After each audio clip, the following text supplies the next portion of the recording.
Así se llama el mensaje. Testigos de Jesús.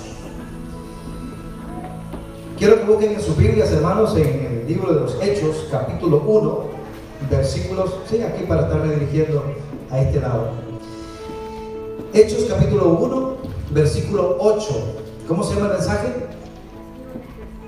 Testigos de Jesús. No se vaya a confundir, como se confundieron por ahí en la mañana. Testigos de Jesús. Porque realmente Jesús nos mandó a que fuéramos sus testigos. ¿Okay? Dice la palabra del Señor ahí en Hechos capítulo 1 versículo 8: pero recibiréis poder cuando haya venido sobre vosotros el Espíritu Santo, y me seréis testigos en Jerusalén, en toda Judea, en Samaria y hasta lo último de la tierra. Vamos a orar. Padre, gracias. Gracias por tu palabra, Señor. Gracias, Señor, porque tu palabra es una fuente inagotable de vida. Un versículo que lo hemos leído muchas veces, Señor, pero te pedimos que hoy nos hables de una manera diferente. Nos encomendamos, Señor, en tus manos. Te pedimos que tu Espíritu Santo nos asista en este momento para poder proclamar tu mensaje. En el nombre de Jesús. Amén y amén. Gloria al Señor. Testigos de Jesús. ¿Cuántos de ustedes han sido testigos alguna vez que han ido a testificar sobre algo o sobre alguien? Pero siempre, ¿verdad? Cuando eso sucede, tiene que ser algo que uno está seguro que vio o escuchó. Ser testigo de Jesús, mis amados hermanos, es mucho más que haber oído el nombre de Jesús. Una persona que solo ha oído el nombre de Jesús, pero no está convencido ni convertido, ni ha tenido una experiencia en él, con él, es imposible que pueda ser testigo de él. Incluso es mucho más que haber asistido alguna vez a una iglesia a donde se predique el nombre de Jesús. Ser testigo de Jesús no es creer un nuevo mensaje o tener nuevas experiencias. No, eso no es ser testigo de Jesús. Ser testigo de Jesús, mis amados hermanos, es conocerle para luego dar testimonio de él al mundo, lo cual solo puede lograrse con la ayuda de ¿quién? ¿Qué dijo el versículo? Y recibiréis poder cuando haya venido sobre vosotros el Espíritu Santo. Solamente podemos ser testigos de Jesús cuando el Espíritu Santo nos ha investido de ese poder, según este pasaje. Hemos estado estudiando los días jueves cómo Jesús comisionó, enseñó a sus discípulos para que pudieran ellos continuar con el mensaje del Evangelio. Y la misión de los discípulos consistía en esparcir este Evangelio, las buenas noticias, y era la razón principal del poder que el Espíritu Santo les dio. Es más, mis amados hermanos, la iglesia primitiva existía para predicar el Evangelio. Y eso es lo que hoy el Señor ha despertado en mi corazón, para que esta iglesia sea una iglesia evangelística, intencionalmente evangelística. Orando y buscando el rostro del Señor, nos hemos dado cuenta que nos hemos dormido en algunos puntos. La semana pasada el Señor nos hablaba que hay que despertar a los dormidos. Y hoy el Señor quiere que entendamos que la misión principal por la cual estamos en esta tierra como iglesia es para ser testigos de Jesús. Este suceso, hermanos, cuando el Espíritu Santo vino e invistió de poder a estos hombres que estaban esperando en una casa, la Biblia registra que eran aproximadamente 122 personas esperando la promesa del Padre. Pero cuando eso vino, esas 122 personas con el poder de Dios regaron el Evangelio y afectaron la historia del mundo dramáticamente con el mensaje del Evangelio. En pocos años, el mundo conocido estaba lleno del mensaje de la cruz. Así como la luz penetra, ¿verdad?, en las tinieblas, así el evangelio iba penetrando, pero todo era por medio de los testigos de Jesús. Lo voy a decir para que le quede bien claro aquí: testigo de Jesús, porque es Jesús que nos manda a ser testigos de Él, porque dice: y me seréis testigos. Los testigos de Jesús presentaron un mensaje que no era un mensaje alentador para la carne de la gente de aquellos tiempos. Presentaron un mensaje precisamente que confrontaba el pecado, y sin ser así, el evangelio crecía. El enemigo nos ha metido nos ha vendido una idea que si nosotros tratamos bien a la gente y si los tenemos cómodos, ¿verdad?, y entretenidos, la gente le va a gustar la iglesia. Escuché en una oportunidad un pastor decir, esto es real, él me invitó a trabajar con él, y la idea de él era ir por las casas haciendo una encuesta, preguntándole a la gente qué clase de iglesia le gustaría a usted. Y de acuerdo a lo que ellos nos dijeran, nosotros íbamos a ir anotando, y de acuerdo a lo que la gente le gustara, nosotros íbamos a plantear el culto. ¿Sabe lo primero que la gente decía? Un mensaje de 15 minutos, 20, suficiente. Y mucho más distracción y diversión y cosas por el estilo. Sin embargo, el mensaje que trastornó al mundo no era un mensaje cómodo, era un mensaje que confrontaba la vida de las personas con su pecado. Hoy, incluso la palabra pecado se ha querido erradicar. Ya no digas pecado, di un error. Deslizón se oye mejor. No, la Biblia es clara, dice tu pecado. Cuando estamos enfermos, nosotros queremos que el doctor nos diagnostique y nos dice: usted tiene esto y tiene que curárselo porque si no se muere. Entonces, como cristianos también tenemos que decirle a nuestro amigo, a nuestro hermano, a nuestro compañero de trabajo: mira, tu vida no es una vida, una vida graciosa. Tú estás en pecado, y ese pecado ofende a Dios. Y el Espíritu Santo trae convicción a ese corazón, y el Espíritu Santo es quien convierte esa vida. Pero háblele con la verdad. El mensaje que los testigos de Jesús iban poniendo es que ponían al hombre frente a su pecado, pero también le decían: este es tu pecado, pero también aquí está la gracia de Dios para poder salvarte. Y dice que los hombres reconocían su pecado, se entregaban a Cristo, y Dios iba salvando, para salvar al hombre por medio de la locura de la predicación. Hermanos, no existe otro método, si le podemos llamar así, de parte de Dios para salvar a la humanidad. Es por medio de la predicación, y es a través de sus testigos, de los testigos de Jesús, ¿verdad? Es a través de ellos. Pero vamos a ver más adelante quién puede ser un testigo. ¿Qué se requiere para que yo pueda ser testigo de Jesús de acuerdo a lo que dice la Biblia? La palabra testigo, hermano, es muy importante. Yo no sé cuántos de ustedes han estado en la sala de un tribunal, de una corte. En la sala de un tribunal no se espera de un testigo que discuta sobre el caso. Las personas que son llamadas como testigos en un tribunal no es para que discutan con el juez el caso o que ejerza presión sobre un veredicto. ¿Cuál es el propósito de un testigo? Es eso de ejercer presión en el veredicto, es trabajo del abogado, ¿verdad? Los testigos simplemente cuentan lo que vieron y experimentaron. A través de la historia hemos visto que existen testigos falsos.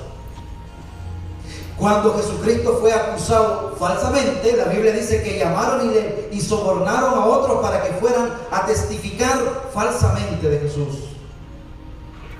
Mire, la definición de testigo, para que vayamos entendiéndolo, en el contexto de la Biblia o en el lenguaje bíblico, testigo significa mártir. Cuando Jesús le dijo a sus discípulos, ustedes me serán testigos, les dijo, ustedes serán mis mártires. Porque mártir dice lo que se conoce por experiencia propia. Un mártir es alguien que da la vida, si es posible, por una declaración, en este caso, porque Cristo es el Señor. Una persona que no es testigo o un mártir no afirma yo pienso o yo supongo. Nosotros no podemos decir yo pienso que Dios, que Jesús es Dios, ¿verdad? Pero que también pienso que Dios puede salvar a otras personas. Porque Dios no es malo, ¿verdad? Dios no envía a nadie al infierno. Yo pienso, yo creo, yo siento. No, eso no es lo de un mártir. Un mártir o un testigo dice yo sé, yo vi. ¿Qué decían los discípulos cuando querían torturarlos para que negaran a Cristo? Y decían, es que no podemos dejar de decir lo que hemos visto y oído. ¿Qué cosa vieron ellos para que pudieran ser los testigos de Jesús? Yo diría, ¿qué cosas no vieron ellos? Porque vieron de todo. Los primeros discípulos, hermanos, son tres palabras que me gustaron aquí cuando lo estaba escribiendo, me vino a mi mente. Los primeros discípulos estaban convencidos, convertidos y comprometidos. ¿Convencidos de qué? De que Jesucristo era el Señor.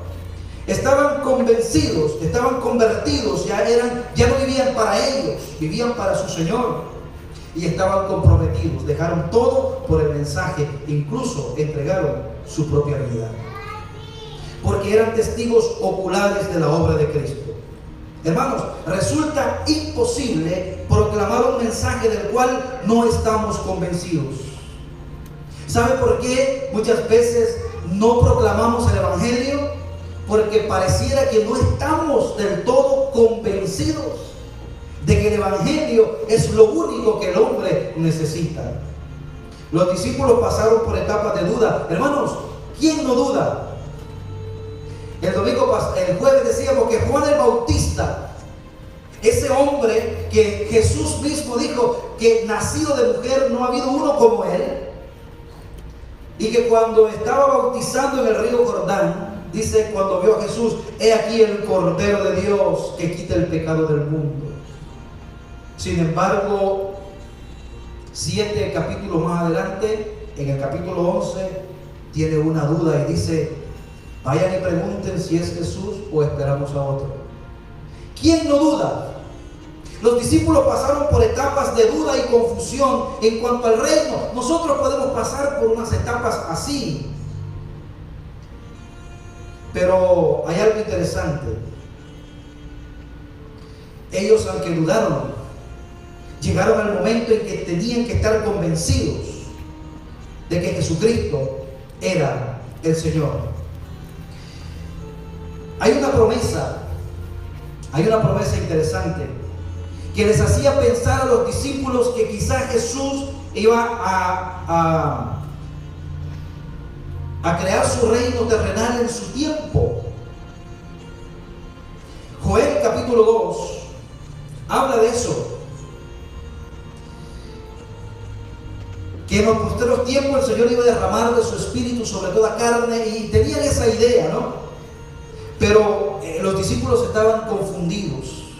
Y mire, en el versículo 6 y 7, ellos le hacen una pregunta a Jesús casi similar a la que Juan hizo, aunque en otra dirección. Le dicen, entonces los que se habían reunido le preguntaron diciendo, Señor, ¿restaurarás el reino de Israel en este tiempo? O sea, estaban diciendo, todavía no habían entendido de que el reino de Cristo no estaba en este mundo. Mire, Jesús les dijo, no os toca a vosotros saber los tiempos. Lo que quiere decir, no os toca a vosotros saber las fechas o los tiempos o las sazones que el Padre puso en su sola potestad. Jesús dijo, ni el Hijo sabe, dándole la autoridad al Padre. ¿Cuándo serán estas cosas? Jesús les dijo: no se preocupen por esas cosas que no entienden hoy. Y les dio la promesa, pero cuando recibieron la promesa del Padre, les convenció, les fortaleció y les llenó de valor para proclamar el mensaje de salvación. Punto número 1, hermanos: para ser un testigo de Jesús, los discípulos tuvieron que ser escogidos por Él. Es interesante eso, hermanos. No cualquiera puede ser un testigo de Jesús. Tiene que ser escogido por Él. Mira lo que dice el versículo 2 del mismo capítulo 1 de los Hechos. Dice: hasta el día que fue recibido arriba, después de haber dado mandamiento por el Espíritu Santo a los apóstoles que había escogido. Uno de los requisitos para que un apóstol del calibre de los 12 pudiera existir era que Cristo mismo lo hubiera escogido. Dice el pasaje: a los apóstoles que había escogido. Un testigo de Jesús tiene que conocer a Jesús personalmente. Hermanos, si yo tengo una relación personal con Cristo y yo le conozco y llevo una relación sincera con Él, yo no tendré que ni siquiera ser movido a hacer algo para Él. Yo lo haré automáticamente. Es imposible ser testigo de algo que ignoramos. Los discípulos, ¿por qué fueron testigos? Y póngale ya los testigos. ¿Por qué fueron mártires? ¿Por qué dieron su vida por Jesús? ¿Sabe por qué? Porque ellos sabían, habían conocido, habían estado con Él. Si no le conocemos personalmente, no tendrá convicción nuestro anuncio. No, yo voy a la iglesia. Eso no inquieta a nadie. Todo el mundo va a la iglesia hoy. El día domingo, casi todo el mundo va a la iglesia, cualquier tipo de iglesia. Entonces, ir a la iglesia no es tanto, o es una prueba contundente de que soy un testigo de Jesús. Ahora, los discípulos de Jesús hablaban de lo que realmente ellos habían experimentado. Antes de su muerte, estuvieron con Jesús ¿cuántos años? 3 años y medio. Pero no solamente eso, sino que vieron su muerte,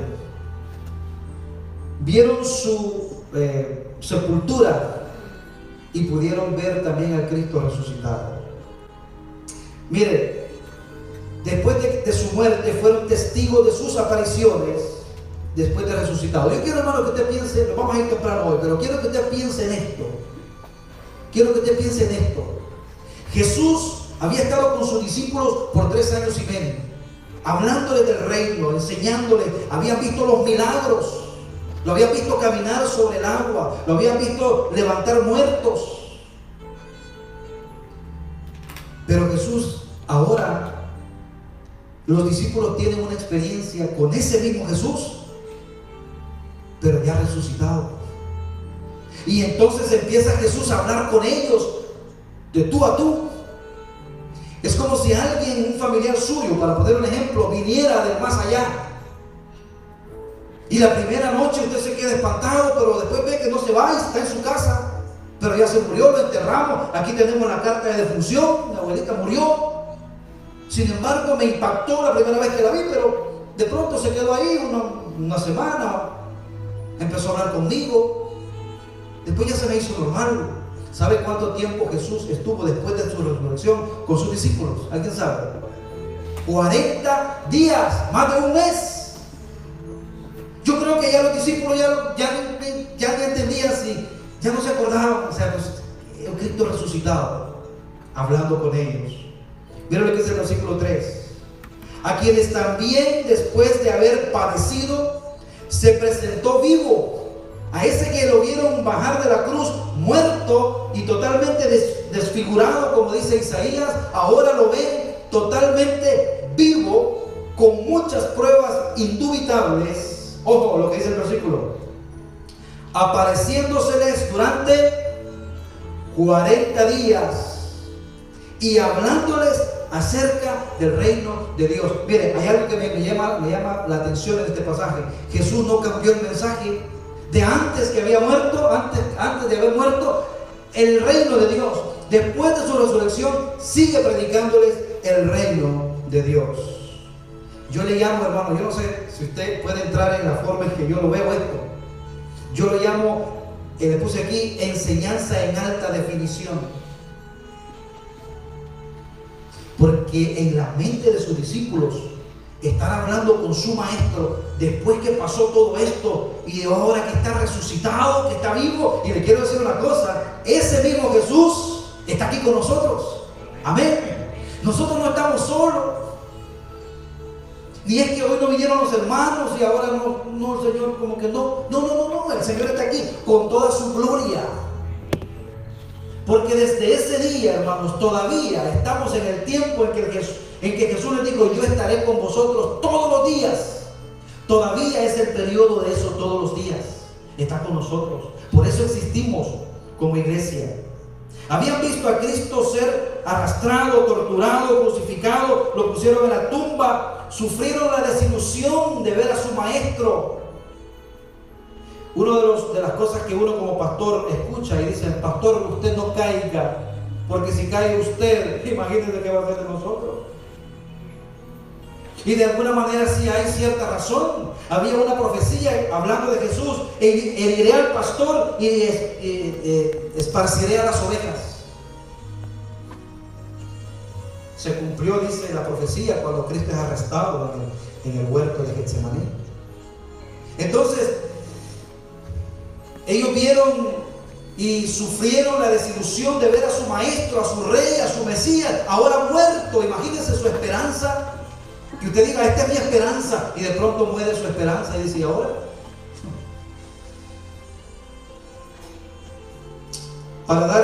Cristo Jesús se presenta a sus discípulos, hermanos, para dar confianza a sus apóstoles en la presentación de su mensaje. Pregunta ahora, ¿podían los discípulos ser testigos calificados de Jesús?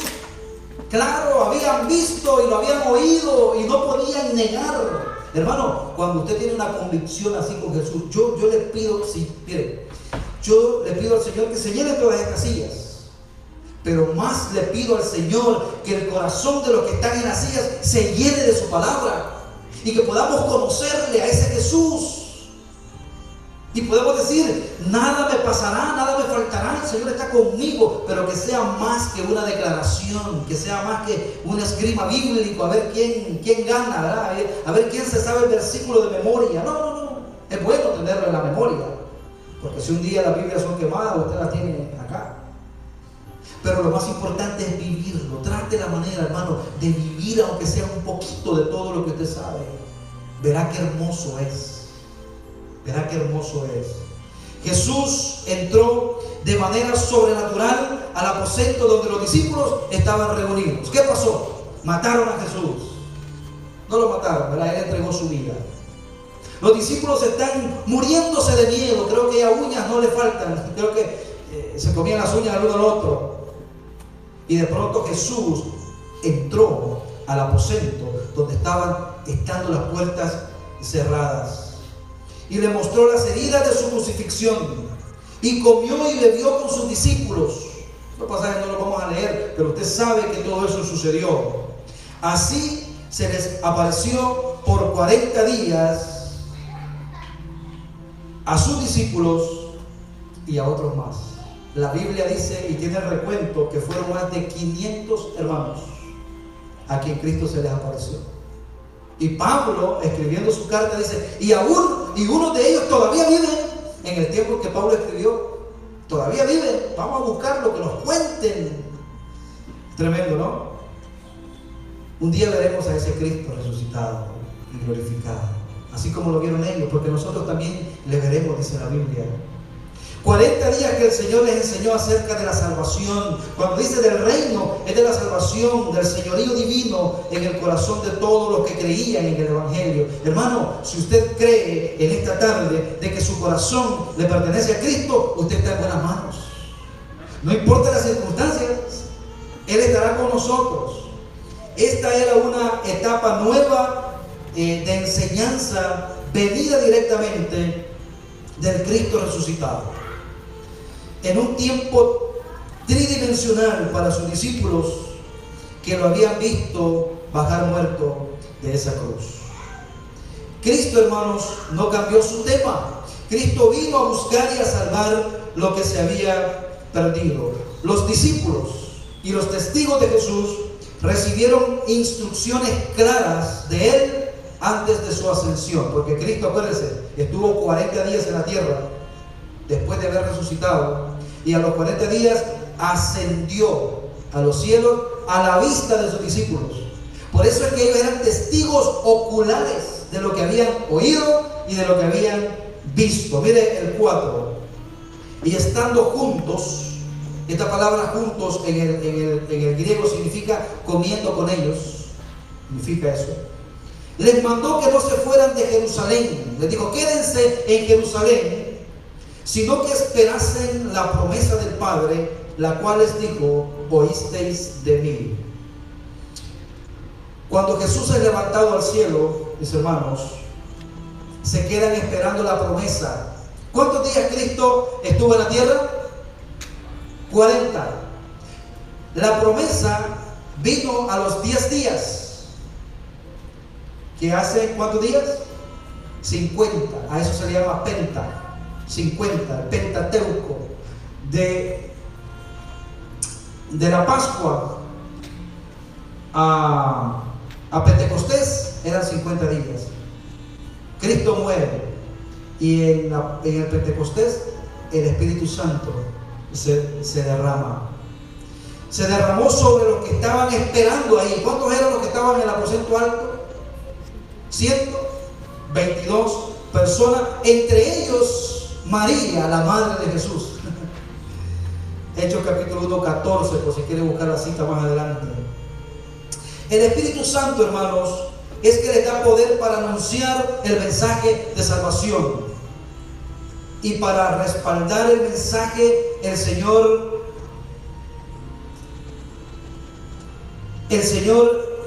respalda a sus discípulos con maravillas y prodigios.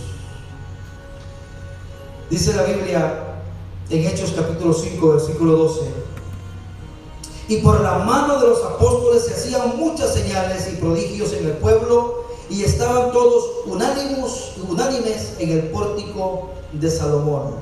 Pero quiero enfatizar una cosa, hermanos, porque a nosotros se nos ha enseñado que cuando el Espíritu Santo viene totalmente a desorganizar nuestra vida. Quiero explicarles y decirles que el propósito del Espíritu Santo en el corazón del creyente es para darle poder para llevar las buenas de salvación. Hechos capítulo 1:8 dice: pero recibiréis poder cuando haya venido sobre vosotros el Espíritu Santo, porque no podemos desligar lo que viene, y me seréis testigos. O sea, tendrán poder. ¿Para qué? Para tirarse al suelo, para hacer otras cosas que no edifican.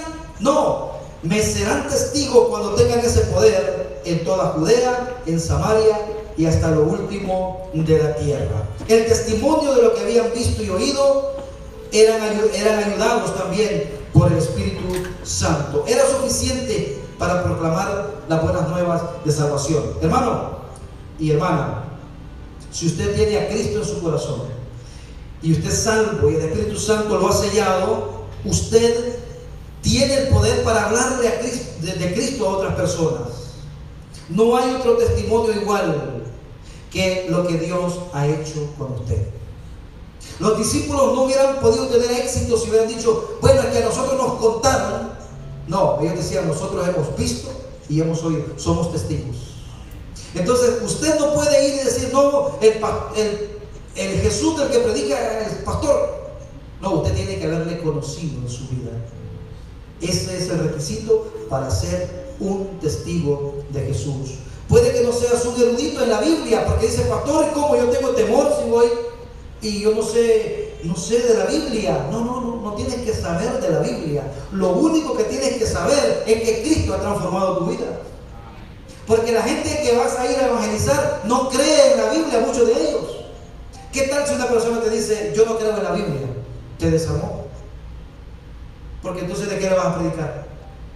Pero si tú le dices, mira, aunque tú no creas en la Biblia, yo lo que quiero decirte es que yo antes era así, y cuando Cristo transformó mi vida y ahora soy de esta forma, es lo único que te quiero decir. Y usted se va.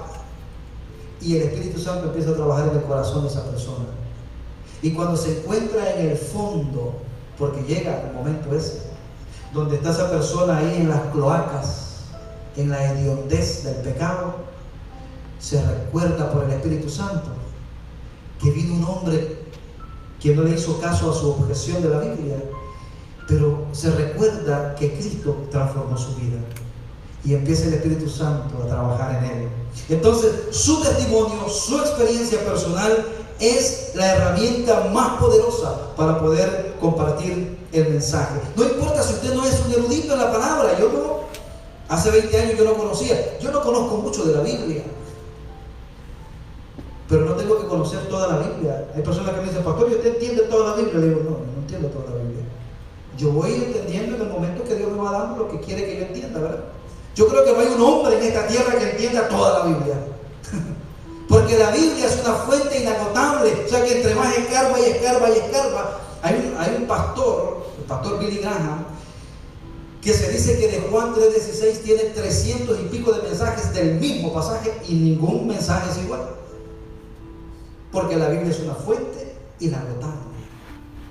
Entonces, no se preocupe si no conoce toda la Biblia, que de los caballos del Apocalipsis, que son dorados, que son negros. Olvídese de eso. Vaya y dígale a la persona, mira, yo antes era ciego y ahora veo porque Cristo me dio la vista. Y no tenemos tiempo para entrar en ese detalle, ¿no? De Juan 9, cuando Cristo le da la vista al ciego. Y empiezan a decir que ese hombre es pecador y que no sé qué. Y el ciego dice, mire, si es pecador Jesús, lo que ustedes quieran pensar, yo no sé. Una cosa sé, es que yo antes era ciego y ahora veo. Con los pastores, ¿verdad? Que Dios me da la oportunidad de compartir y aprendo de ellos, me quedo ahí aprendiendo de ellos. Y me dicen a mí, pues, ¿y usted qué piensa, pastor? Le digo, no, yo lo único que sé es que antes era ciego y ahora veo. Y ahí nos da risa, ¿no? Y seguimos. Pero en realidad, hermano, es lo único que usted tiene que saber. Porque ¿de qué le sirve conocer toda la Biblia y su vida no tener una experiencia personal con Cristo? ¿De qué le sirve? No le sirve de nada. Hay mucha gente ahí que anda con sus Biblias bajo el brazo tocando las puertas, pero tienen vacío el corazón porque no tienen a Cristo. Y la Biblia dice que el que no tiene al Hijo no tiene la vida, ni el Espíritu Santo no tiene nada. Tienen conocimiento bíblico, pero eso de nada sirve si no eres un testigo ocular de Cristo, o por lo menos por el Espíritu Santo. Ahora ya nosotros no tenemos que ver visto a Jesús, porque dice la Biblia, bienaventurado aquel que sin verme ha creído. Es por la fe. Es por la fe. De hecho, mis hermanos, no tienes que ser un erudito en la palabra, porque la gente ve a los pastores como proclamadores del Evangelio. Tú puedes traer un amigo, mira lo que te voy a decir. Tú puedes traer un amigo incrédulo, y de pronto él viene. Y ese día, por la misericordia de Dios, Dios me dio un mensaje y fue lindo y yo me puedo lucir como predicador. Pero no va a tener tanto efecto esa predicación como el testimonio que él vea de ti. Es increíble. Fíjense que la iglesia crecía, la iglesia primitiva crecía, no porque había tanta tecnología, sino que crecía porque veían cómo Dios transformaba a las personas. La gente que usaba magia dice que venían a Cristo y traían sus libros y los quemaban. La gente que eran idólatras venían y quebraban sus ídolos, porque tenían un encuentro con el Dios vivo y verdadero. Hermano, esa es, mire, este grupo que está aquí, nosotros en este condado, en este lugar donde estamos, podemos hacer tantas cosas en las manos del Señor si de corazón nosotros entendemos lo que el Señor nos está diciendo en este momento. Si simplemente vamos y predicamos y trabajamos para el Señor. Cuando trabajamos para Él, Él se encarga de nuestros problemas. Es lindo eso. La gente ve a los pastores como proclamadores del Evangelio, pero a ti te ve como el resultado efectivo del Evangelio. No es lo mismo hablar del testimonio ajeno como hablar de tu propio testimonio. A veces citamos a teólogos o a grandes hombres en la Biblia, pero ¿qué de tu vida? ¿Sabe que a mí me ha ayudado mucho mi testimonio, mi vida? Y me gusta en mi pueblo porque aquí hay un 60% de la gente de mi pueblo. Y muchos de ellos me conocieron antes. Y al principio dudaban de que Dios había transformado mi vida.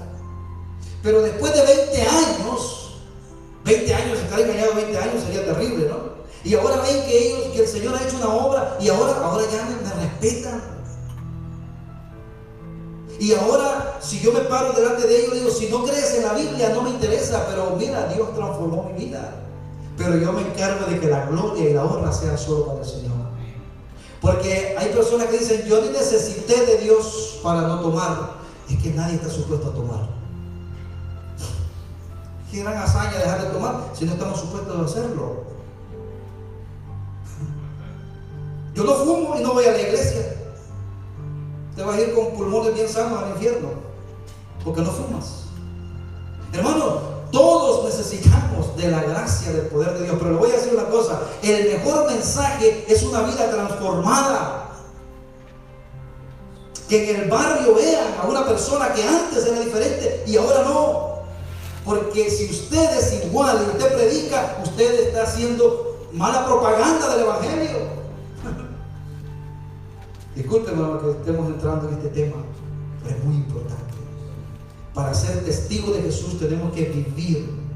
Muchas personas que no necesariamente aceptan la autoridad de la Biblia respetarán tu experiencia personal. Muchos al verte transformado dirán, yo lo conocí.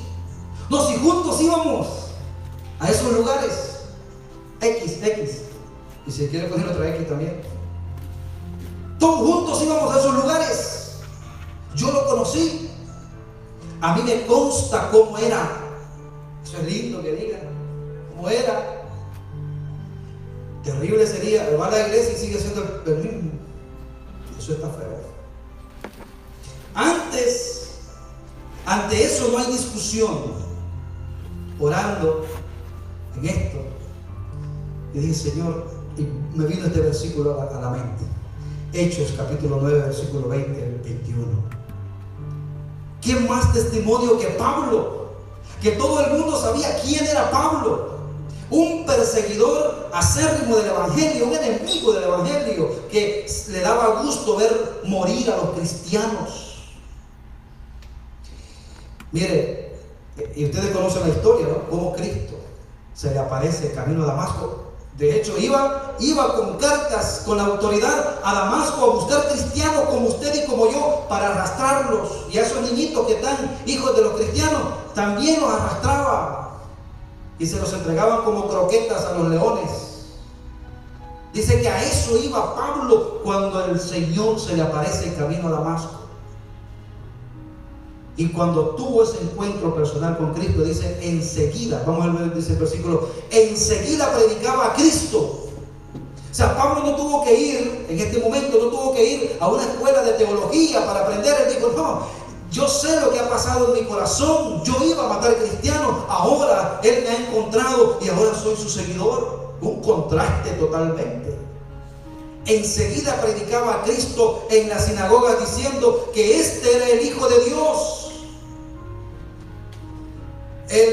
El contenido del mensaje de Pablo era que Jesucristo es Dios. Y se me fue la nota. Esas son mis notas. Pero ese era el contenido del mensaje de Pablo. Jesucristo es Dios. ¿Por qué? ¿Se recuerdan cuando el Señor se encuentra con Pablo, o viceversa, como sea? Y el Señor le dice a Pablo, Pablo o Saulo, Saulo, ¿por qué me persigues? Capítulo 9 de los Hechos. Y Pablo, me imagino que decir, no, yo a ti no te persigo sin ver a nadie, porque aparte dice que lo rodeó una luz del cielo, que lo dejó ciego. No, yo a ti no te persigo, yo persigo a esos locos. Y el Señor le dijo, cuando persigues a esos locos que tú dices, a mí me persigues, Pablo. Hermano, si supiéramos la protección que tenemos como hijos de Dios, valdría la pena entregarnos y ser testigos genuinos de Jesús. Mire el 21. Y todos los que oían estaban atónitos. Atónitos significa muy sorprendidos, estupefactos, espantados. ¿Por qué, hermanos? Y decían, ¿no es este el que asolaba? O sea, teniendo la misma idea, ¿no? ¿No era este el bailarín aquel que no se cansaba toda la noche? ¿No era este aquel que amanecía tomando en las esquinas? Un ejemplo, ¿no? Pero decían, ¿no es este el que asolaba? La palabra asolar significa el que devastaba, el que derribaba, el que destruía, el que arrasaba la iglesia. En Jerusalén, a los que invocaban este nombre, dice, y a esto vino acá para llevárselos presos ante los principales sacerdotes. O sea, un encuentro genuino con Cristo, la gente dirá, no es este. Y le voy a decir una cosa, al principio lo van a criticar, pero después lo van a buscar. ¿Sabe a quién va a buscar? Ese que lo criticó al principio cuando esté en problemas. No va a buscar al otro amigo que está igual. Va a decir, hay un amigo mío que ya no vive como yo, ahora lo voy a buscar. A mí me ha pasado. Y cuando venga, diga decir y preséntele a Cristo Jesús. Por eso, hermanos, Pablo, si nosotros leemos en sus defensas, Pablo usó 5 veces su testimonio ante reyes. Ustedes saben quién era yo. Y dice que eso era, o sea, si no creían en la palabra, creían en el testimonio de Pablo. Y eso es hermoso, hermanos. Pablo utilizó la historia de su vida en 6 ocasiones, distintas para compartir el evangelio. Y Pedro, otro de los testigos de Jesús, de los más fervientes y de los más aguaditos antes del Espíritu Santo, ahora Pedro es un hombre tremendo. De hecho, Pedro se convirtió en el líder. Pedro predicó su primer mensaje y fueron 3,000 las almas que vinieron a Cristo. Deberíamos nosotros tener 4 o 5 cultos aquí para poder darle cabida a toda la gente. Pero miren lo que dice primera de Pedro 3:15, la parte B del versículo, dice, estad siempre preparados para presentar defensa con mansedumbre, no ande peleando, y reverencia ante todo aquel que os demande razón de la esperanza que hay en vosotros. Note las palabras, estar preparados. ¿De qué manera debemos prepararnos? Podríamos preguntarnos, ¿cómo era tu vida antes? A veces nosotros cuando vemos esto, decimos, ay, tengo que ir al seminario entonces, y tengo que buscar, ¿sabe? Tiene que hacer todo eso, leer la Biblia y buscar. Pero cuando dice estar preparado, es que su testimonio, su vida es lo más importante. ¿Cómo era tu vida antes? Tienes que estar preparado.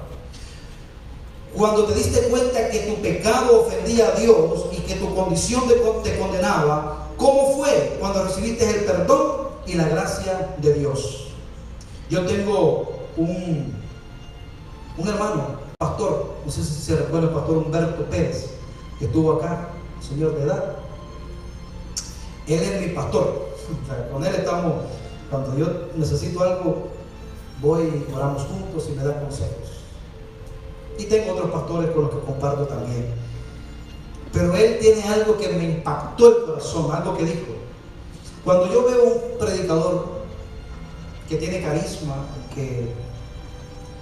¿verdad? que se perfila como una persona de éxito, yo le pregunto, lo primero que le pregunto, ¿cómo fue tu conversión? Mi conversión, no, si no estás claro de eso, si no estás convencido de que un día eres así y hubo algo radical en tu vida y ahora eres otra persona, lo que viene después no tiene valor. Yo no sé si he nacido de nuevo, pastor. Ahí los niños hablaron de los cumpleaños, ¿de qué estaban hablando?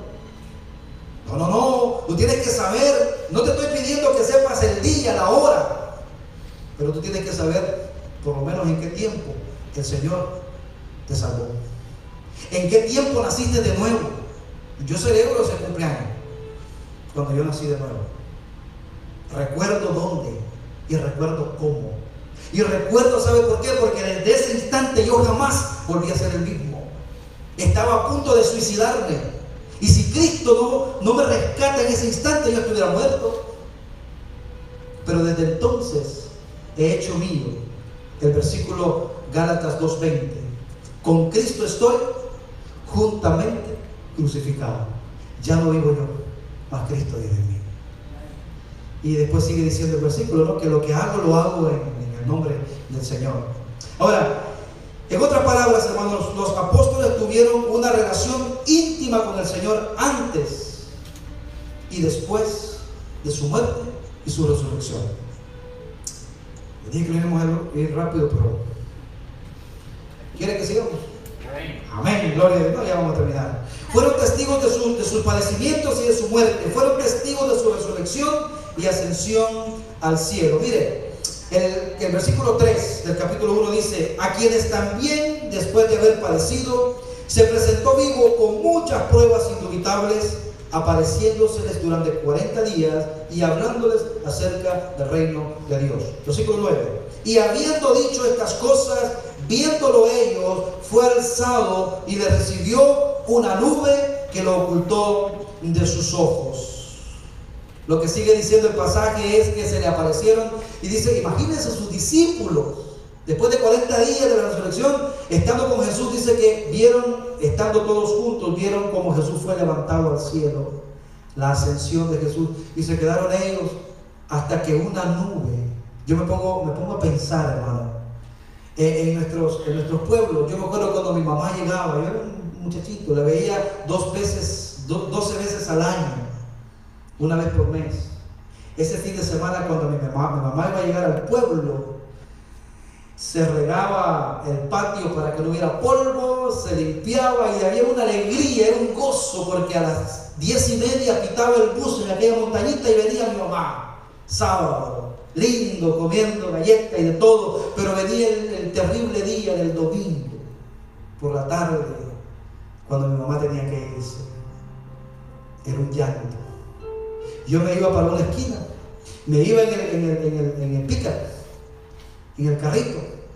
El motorista me dejaba irme hasta una esquinita donde yo podía bajarme, porque quería aprovechar hasta el último momento ir con mi mamá. Y después, cuando yo me bajaba, veía cuando se cubría el carro y me quedaba desconsolado llorando. Y llorando me venía y me acostaba y así amanecía, hasta que después me pasaba. Pero me imagino cuando los discípulos empiezan a ver a Jesús que va y lo cubre en esa nube y dice, ay, se nos fue. Y dice que se pararon dos varones al lado de ellos y le dijeron, varones galileos, ¿por qué están mirando al cielo? Ese Jesús al que ustedes han visto irse al cielo, de la misma forma en que lo vieron irse, vendrá otra vez. Hermano, y ese Cristo viene pronto, amén. No durmamos y que no nos apantallen las cosas temporales de este mundo. Y si otros no quieren seguir a Cristo, usted siga adelante, esto es personal. Esto no es cuestión de un club. Ay, que no, que aquí, que allá. No, hermano, no se entretenga, siga. Cristo viene pronto. Los discípulos fueron testigos bien capacitados. Los discípulos llenos del Espíritu Santo dejan el temor y se convierten en entusiastas proclamadores del Evangelio. Esta promesa sigue vigente, hermanos, hoy para los discípulos de Jesús. Hechos 2, 38-39, les leo rápido. Pedro les dijo, arrepentíos y bautícese cada uno de vosotros en el nombre de Jesucristo para perdón de los pecados, y recibiréis el don del Espíritu Santo igual que ellos, porque para vosotros es la promesa, y para vuestros hijos, y para todos los que están lejos, nosotros, para cuantos el Señor nuestro Dios Llamare, hermano, Él nos ha llamado. Esa promesa es para nosotros también. Así fueron testigos a las naciones. Número 1, en Jerusalén. Testigos en Jerusalén. ¿Usted sabe qué significa Jerusalén? Para ellos significaba Jerusalén el lugar donde estaban en ese momento. En el lugar donde usted esté en este momento. Acá no, entiendan. Donde usted esté en este instante. Su centro de trabajo, donde sea usted testigo de Jesús. Un lugar difícil, porque ahí es donde no lo quieren a usted. En mi trabajo, ahí yo soy cristiano de la secreta. Que no sepan que soy cristiano. Bueno, en Jerusalén es un lugar difícil y hostil, nuestra casa. Ahora me venías a hablar de Cristo tú. ¿Qué te pasó? ¿Y qué te picó hoy? Y todas esas cosas. Hostil para la proclamación del Evangelio, un lugar de influencia para toda la religión. Yo tengo mi religión, no me hables de Cristo, yo sirvo a Dios a mi manera. En Judea, una provincia que no había aceptado a Jesús como el Mesías, una provincia llena de religiosidad. Judea ya es un poquito más afuera de tu familia. Gente que tiene todo tipo de ídolos. Gente que cree en Buda, que cree que le soba la panza al Buda y tiene otro tipo de imágenes. No te pelees con las imágenes. Te voy a dar un ejemplo, te voy a dar un tip. Si tú llegas a una casa y ves ahí a la Virgen María, que no es ni la Virgen María porque no hay fotos de ella, pero tú le dices, tú sabes, esa es la Virgen, ¿no? ¿Cuál es esa? La de Fátima, porque hay muchas, de Fátima, la que sea. Pero si es la Virgen María, tú le dices, tú sabes lo que dice la Biblia acerca de ella. Y tú puedes comenzar y decirlo. Tú sabes que la Biblia dice que cuando el Espíritu Santo vino, nosotros leímos en la iglesia que dentro de los 122, ahí estaba María, y recibió el Espíritu Santo y fue parte de la iglesia primitiva, pero un día se murió, como todos los discípulos. Y te puede hablar de lo que la Biblia dice. Pero Judea es ese lugar donde todo el mundo tiene sus ídolos. Una provincia donde no es Cristo, no es aceptado. Samaria es una provincia donde residía gente odiada por los judíos. Esa gente, Samaria, que yo vaya ahí a Samaria, donde están mis enemigos. Si yo lo que quiero es que mi enemigo se pudra en la casa. Bueno, a eso también. Samaria. Dice la Biblia que los samaritanos y judíos no se llevaban. Y es interesante estudiar la historia. Y luego dice hasta lo último de la tierra. Una misión humanamente imposible para los discípulos de Jesús. Hasta lo último de la tierra. Cuando vino el pastor la semana pasada, nos enseñó esos lugares impenetrables que le llaman la ventana 1040, le llaman ahí, donde nadie puede entrar con el evangelio porque los matan. Ahora mismo la hermana me venía contando de un misionero que fue y se lo comieron vivo. ¿Dónde fue eso? Como en África. En África. Hasta allá dice la Biblia que tenemos que ir y predicar el evangelio.